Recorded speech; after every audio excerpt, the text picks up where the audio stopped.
how do you think we can ensure that more women get in the fold? Because, I mean, this industry is growing in Africa now. It's getting a spotlight, but we yet to really have a strong female presence. How do you think we can do that?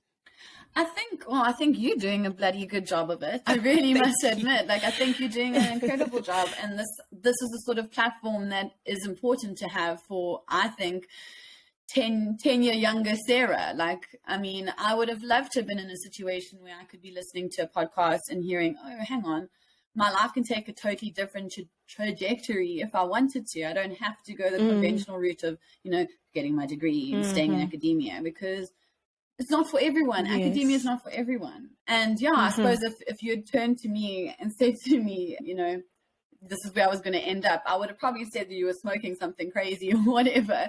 Because honestly, I never thought that I'd be in the position that I'm currently in. I used to think that people who start businesses are crazy, but it is a crazy business. It's a crazy situation, but I love challenges. So hang on a little bit. You didn't think you end up here because you didn't believe you as a person were caught up for it, or you didn't have an interest at the time? I didn't actually have an interest in business, to be honest with you. I thought that if you start your own business, you must be so stupid because it's such hard work and it might fail. And that's your whole thing.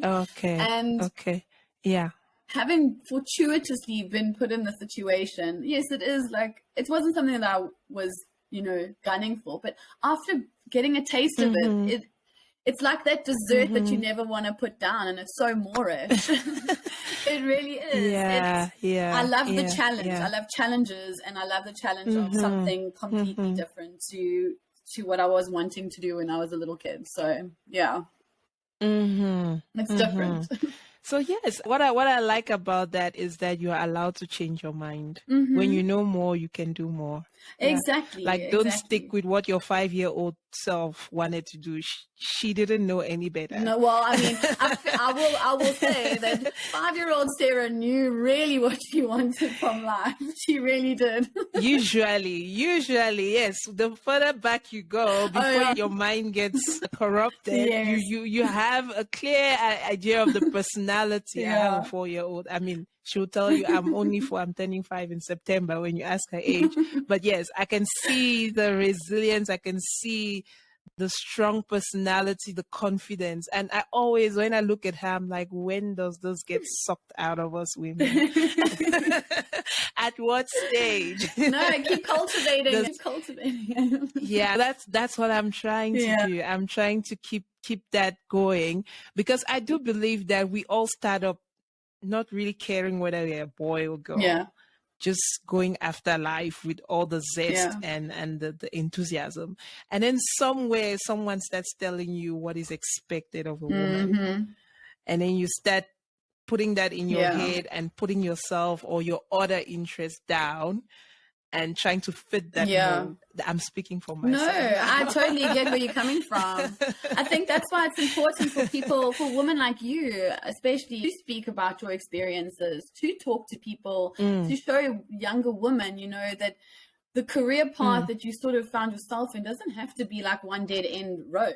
There are multiple little forks that you can, lead yourself down. And you can find a whole new main road. And it's just, I think the idea is that with, when you go to do, your studies at university, it's very easy to think, oh, well, the next best step is finding this job. And then, it doesn't always have to be like sequential.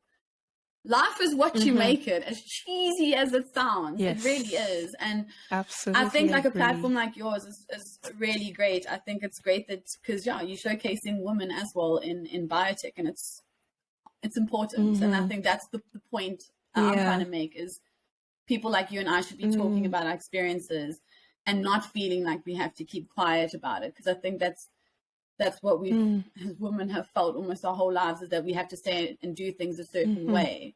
And no. I hear you. I wanted to just interject and say that it is, like you said, important to have these platforms. And one of the unique things, or one of the things why I started a podcast, is that there's a whole lot of people listening to podcasts nowadays for their entertainment, for information, for learning.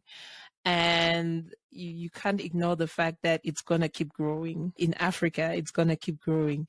And I didn't see something like this being presented to that audience.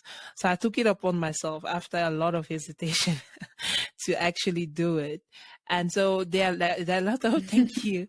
There are lots of platforms like this that people can use to express themselves. But more so, and to your point, it's about following your interest.